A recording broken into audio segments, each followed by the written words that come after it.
Fibré et Terram sont un système technologique de construction à vocation industrielle. Ils donnent une grande vitesse à leur réalisation. Fibré et Terram produisent des éléments modulaires appelés panneaux doubles. Il s'agit d'un système de coffrage perdu préarmé qui conjugue la résistance obtenue par les bétons armés, y compris l'isolation thermique.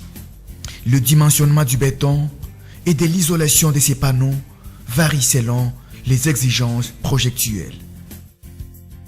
Même à plus de 20 étages, elle maintient la même solidité parce que c'est une structure monolithique résistante aussi au séisme.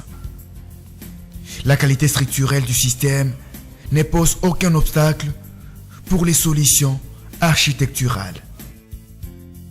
Ce panneau conjugue en même temps isolation thermique, acoustique et résistance statique.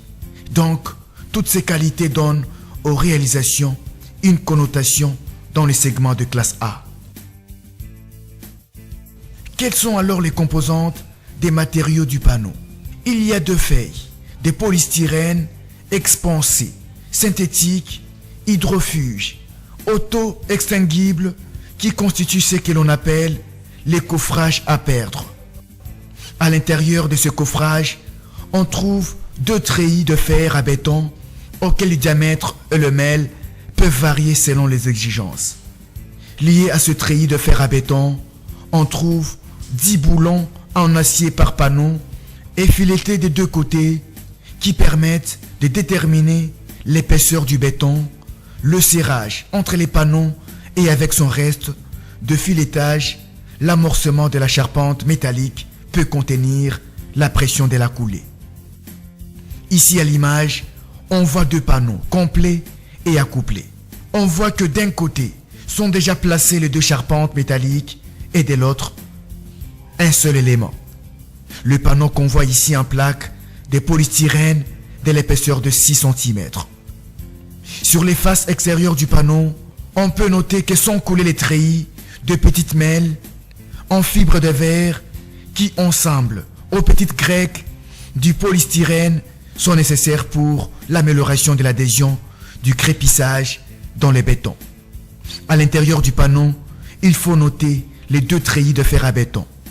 Les verticaux, chaînes verticales, au nombre de 3+3 pour chaque côté, et les horizontaux, chaînes horizontales, qui sont au nombre de 5+5 pour chaque panneau.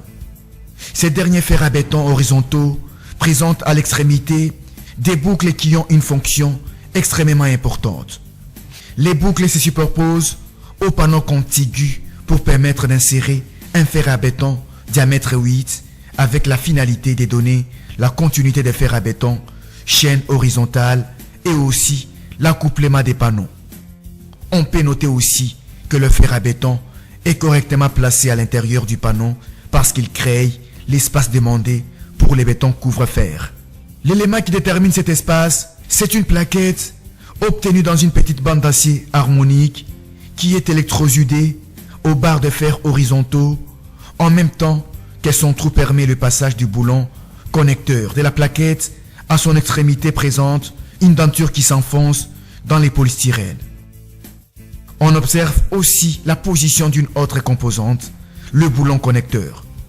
Lui détermine avec deux rondelles soudées sur lui l'épaisseur du béton à l'intérieur du panneau. Et à l'extérieur du panneau, à travers son filetage, l'utilisation des rondelles et des crues serre les deux plaques du panneau. Dans les images, on voit qu'il va rester un grand nombre de filetages dans la cavité créée dans les polystyrènes. Le reste de ce filetage a une fonction très importante parce qu'acquis, la charpente métallique peut contenir la pression dans la coulée pour amorcer l'échafaudage et après, on peut l'utiliser pour le revêtement de la paroi des grands immeubles. Les plaques de polystyrène ont subi une procédure pour obtenir à chaud les cavités tronconiques et un trou bien défini qui est la tâche du boulon. On peut aussi noter le treillis en fibre de verre pour l'enduire.